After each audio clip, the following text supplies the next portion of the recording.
Hello ভাইয়া। কোথায় তুই? ভাইয়া আমি তো সবুজ রেলের রেস্টুরেন্টে আসছি ঘোরার জন্য, খাওয়ার জন্য।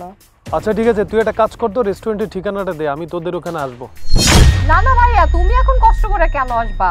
তুমি তোমার কাজ করো, আমি আর সবুজ তো খাবো, তারপর ঘুরতে যাব, তারপরে বাসায় যাব। আরে সমস্যা নেই, আমি তোদের সাথে খাবো, তুই ঠিকানাটা পাঠিয়ে দে।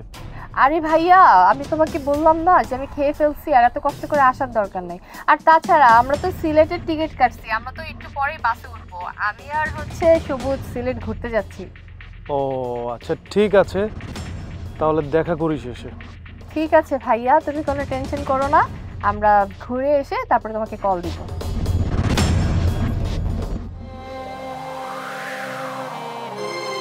সুমাইয়া, এ ডাইল ভাত আর পিঁয়াজ আর মরিচ দিয়ে ভাত খাইলাম, আর বাইসা বললো তুমি এত মিথ্যা কথা কইলা। আমার এত বড় মানাইলা, তুমি আমার এত ভালোবাসো। আর সুমাইয়া, তুমি কুটিপতির মাইয়া, আসলে তুমি রাজরানী হইয়া রাজপ্রাসাদে আজকে তুমি গাছতলায় বসে ভাত খাইতেছো। হায় রে দুনিয়া, তুমি আমার এত ভালোবাসো, আমি তোমার কখনো ছাড়বো না সুমাইয়া, সারা জীবন তোমার বুকে আগায় রাখবো। ওকা, কি বলতেছো এসব?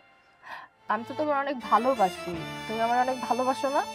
দেখো, এই যে আজকে যে তোমার সাথে বসে যে পান্তা ভাত, কাঁচা মরিচ, পেঁয়াজ এগুলো খাইতেছি, এটাতেও একটা শান্তি আছে। আমি যদি বড়লোক কাউকে বিয়ে করতাম, সেখানে তো আমি শান্তি পাইতাম না, কারণ আমি তো তোমারে ভালোবাসি। আমি তো অন্য কাউকে ভালোবাসি না।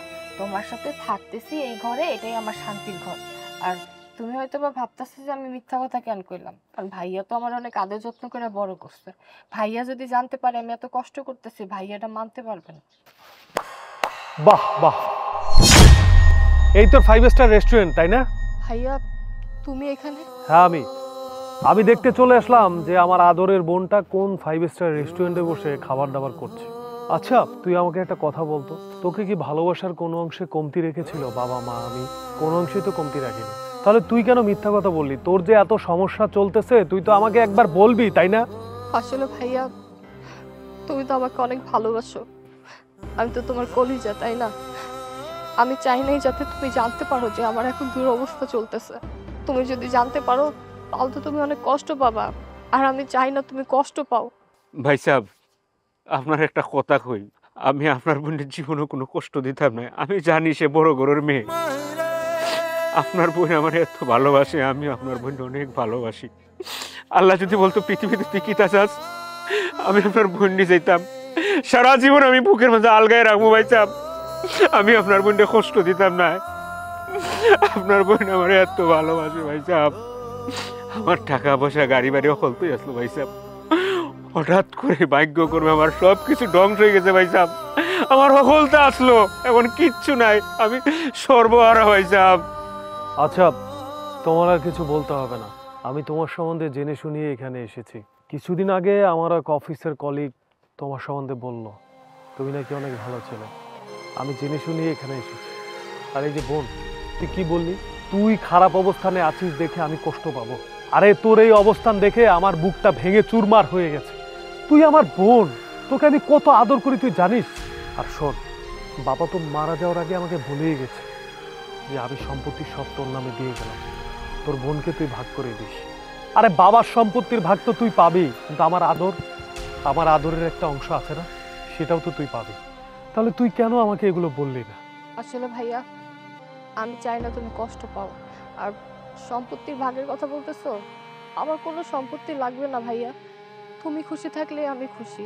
আর আমার সম্পত্তি যা আছে সবই তো তোমার, এখানে ভাগাভাগি করার কি আছে?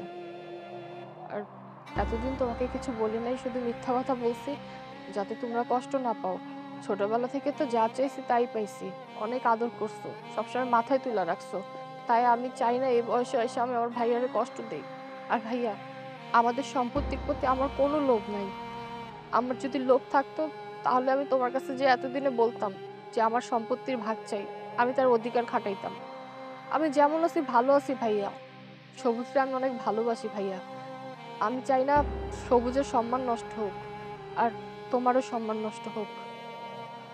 হয়েছে, এখন আর কোনো কথা বলতে হবে না। শোন, আমি তোদেরকে বলছি, তোদেরকে যদি আমি আমার বাসায় নিয়ে যাই তাহলে সবুজকে সবাই বলবে ঘর জামাই, আর আমি চাই না আমার আদরের বোনের অসম্মান হোক।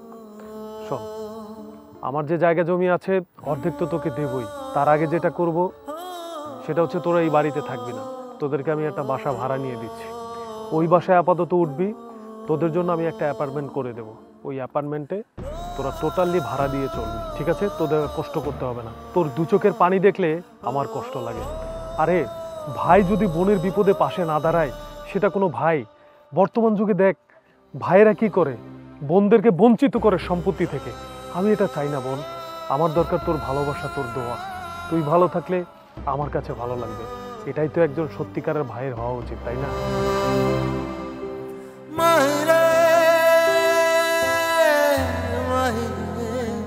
ভাইয়া, আমার লক্ষ্মী বোন, তোর আর কোনো কষ্ট হবে না বোন। লক্ষ্মী ভাইয়া। Oh